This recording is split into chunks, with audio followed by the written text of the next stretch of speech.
Treyarch have really made a lot of good games over the years, you know. Call of Duty 3 was my first ever Call of Duty game, you know. I was a little baby, I was like 3 years old, and when I got my Xbox 360, you know, I got a copy of Call of Duty 3, so I wanted to shoot some guys, so I popped that disc in. And when the game loaded up, you know, I thought it was pretty normal back then, but looking back at it, Call of Duty 3 was a really weird Call of Duty game, you know. It had vehicles, you could drive around in cars and get big air, there was motorbikes, so you could do all kind of wheelies and stuff like that, you know, the good stuff.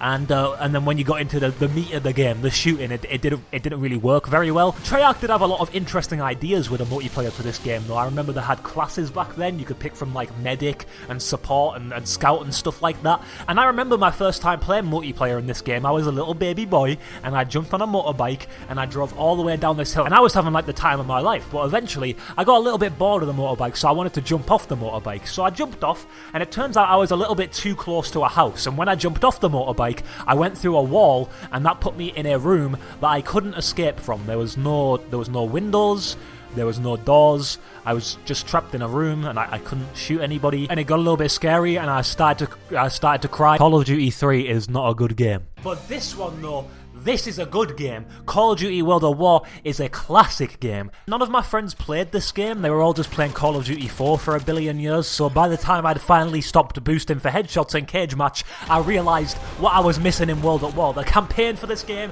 is incredible. They added co-op into the campaign, that was pretty fun, and the campaign itself was just filled with memorable moment after memorable moment, and you can't even forget the characters either. People are still talking about Reznov to this very day. The multiplayer was alright too, it wasn't amazing. It kind of just built off the stuff that Call of Duty 4 already made. It came with all the key things that you need to make a good game, like dogs, for example. That's a key part. And also, the Easter eggs in this game really blew me away, to be honest with you. There was the ray gun in campaign. I don't think anybody really expected that. And there was also Treyarch bullying Infinity Ward. You can hear the beeps now going on behind me talking.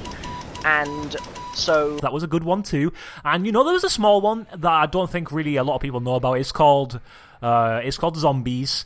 But I can't really see it going anywhere. It doesn't seem that fun, to be honest. I can't really see them doing much with this one. I was hooked on Call of Duty Black Ops about 7 months before the game even released. One day, some people got sent a bunch of mystery USB sticks, and on those USB sticks was a notepad file, and in the notepad file, there was a secret code that had to be cracked, and when they cracked that code, it sent them to a website called GK Nova 6, and on that website, there was a weird-looking TV with weird images that, you know, they scared me a little bit. Some people thought it was related to Fallout. Some people thought it was related to something related to Activision, probably for that game Singularity that like nobody on this planet played. And a couple of people thought that it might have been for Call of Duty, and you know, people like me were wondering if the FBI were going to come kick down my door, if I was going to get like abducted or something at any moment, but I didn't. I'm still here right now, so it's all good. Either way, the mystery of this website had me hooked. You know, there was multiple nights where I stayed up way past my bedtime with my friends in a Skype call just trying to solve the mysteries of this website.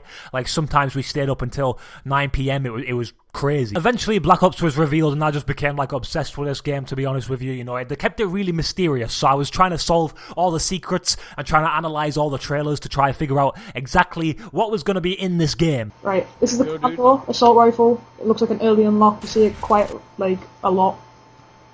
Team deathmatch. And usually when you're that excited for a game, when you actually play it, it turns out to be pretty terrible. But not Black Ops. This game easily has my favourite campaign in any Call of Duty game. You remember that moment in the snow mission when you're going down the window and then you just burst through and you're like, ooh, and you just kill everybody. And at the end of the mission, you just keep on running and you just dive off a cliff. And it's not really a good idea, but it looks amazing. And the multiplayer was phenomenal, you know, playing Nuketown 5 billion times a day before they patched it. That was real fun. And can any of you name any other game where you can throw a tomahawk across the entire world and hit an RC car with explosives strapped to it and kill a man? I didn't think so. It's not possible. But the zombies in this game is the key point. The zombies, because they started off with two really good, one really good map and one okay map. Kino de Toten turned out to be a classic, and then the DLCs for Black Ops just changed the way that zombies worked entirely. Ascension added the first ever Easter egg quest, and don't tell me Doris had the first ever Easter egg quest, because it didn't. Ascension did. And then the game just realised what it was and became really fun to play, and just added all this crazy stuff.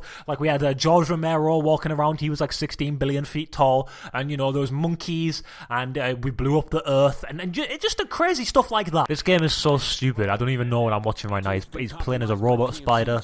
There's a bus. There's a robot man driving the bus. There's an electro man. He just slapped him on the head. He just slapped him on the head. This is the stupidest game I've ever seen. Actually, this is the best game. I miss when everybody that played this game played as Rejack, and every single multiplayer map was basically just a cloud of green smoke. That was when Black Ops 3 multiplayer was at its best. The campaign, not great, to be honest with you, and I'm not even going to tell you my opinions on zombies, because I can guarantee somebody will probably break my legs. Shadows of Evil isn't a very good map though, but Dead Ops Arcade 2 is real fun, and nightmares.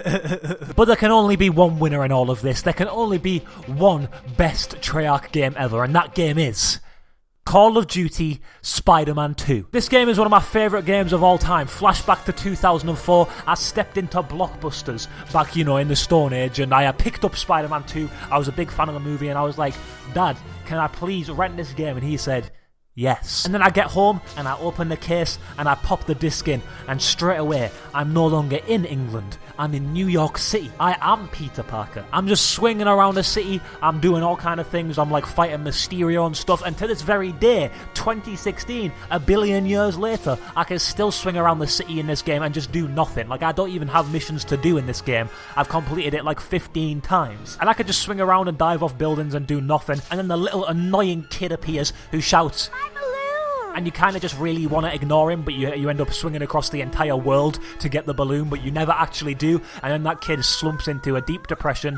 for the remainder of his life. Meanwhile, in Spider-Man world, you're diving off a 10 billion feet tall building and swinging away right as you're about to hit the floor.